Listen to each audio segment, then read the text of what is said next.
Hey, my name is Scotty, and in this tutorial I'm going to show you how to sketch this scene here with a door, this nice door and a tree. We've got pot plants, a little cat there, nice details.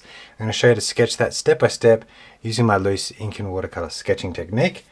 The bigger shape here that's in the foreground is the tree, so that's what we're going to do first. The tree goes past halfway, just a little bit, and put a dot there. Now then we look on the side here and we can see that it comes in about a third between that distance, about a third across. So I'm going to put another dot here.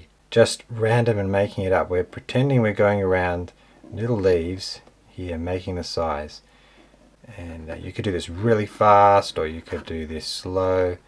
And coming up there, get that approximate shape there. It's like doing lots of little clouds. It comes down, and once again, very impressionistic.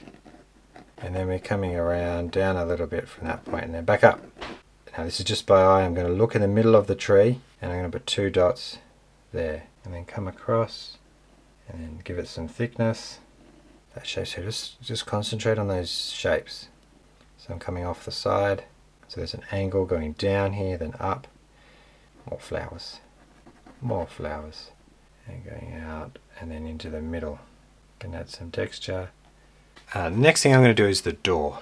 Just coming on the side of the tree, or maybe a little bit to the right. So we've got 4 dots, 1, 2, 3, 4. Then that's the outside of the door, and put 2 more dots for the corners, just a little bit to the right of this, and a little bit to the right there. And now let's outline that. Then coming around, just holding my pen loosely still. Plaster is sort of falling off. Outline the door. And down. And I'm now sort of half looking at that border to make sure that it's parallel. And then outline that. It's just all about outlining the shapes. I might need to bring mine just slightly lower so it fits with my door. So I would consider that all the main shapes. Now we can put in the details. And we're just going to draw some vertical lines straight down. But it gives it character to have very loose wobbly lines. Electrical cable goes up there. Come in. Don't usually draw like nails like this. Within the background here there's these grey marks, so I'm going to try and lightly outline some of the shapes. And you could just do this in watercolor if you didn't want to outline them. And matte. On this side we have in the middle a post box.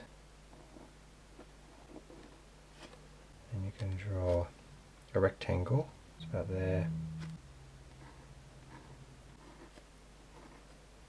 It's got quite a lot of detail. There's a crack here. Maybe I'll just stop it before the door. Down, down, down, down. And then we get to the cat.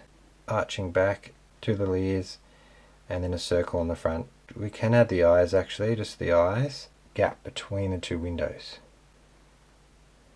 A heart. So that's the curtain behind, and we can add a little colour difference there. So that's the red and that's the white bit. So now we're going to add some watercolour. So with my urban sketching style, I like to keep the line work the hero, so we use very light layers of watercolour. And the first one we do is to add colour to each section. So we'll start with sap green. We can just look at the reference and think about where it's got those light green patches. And then even through the middle here, I'm going to add viridian green to the sap green. Putting that in there behind. Now blend it in, so this should all still be wet. Now grab a bit of that green and we'll continue down here and just around in the foliage in the flowers. Yellow ochre. I'm going to pop it up there. I'm thinking that I need to make that a little bit duller. So I grab my Payne's grey. You can leave white. And I'm scraping my brush to get a bit of that water out, and I'll start at the top. Still need a bit more actually. There's burnt umber, alizarin crimson and Payne's grey. I'm going to do very light strokes of that colour. So I've already got the yellow, and that's why I did it in this order. I've got a wet bit there already, and now I'm going to combine and add that in. And back to the ready chocolate colour. A light value. So it's burnt sienna here, I'm going to put it into there in the palette. They are a little bit more saturated than the others. It's going to be a ginger cat. And I'm starting at the top, and I'm going to go down I'm going to start to add this other colour here that we had at the top. I have that burnt sienna, and then coming down Alizarin crimson, because it's a pop of colour. They come down at the bottom, and some of them are more reddy, but I'm just going to make them all rose. Payne's grey is what I use for that.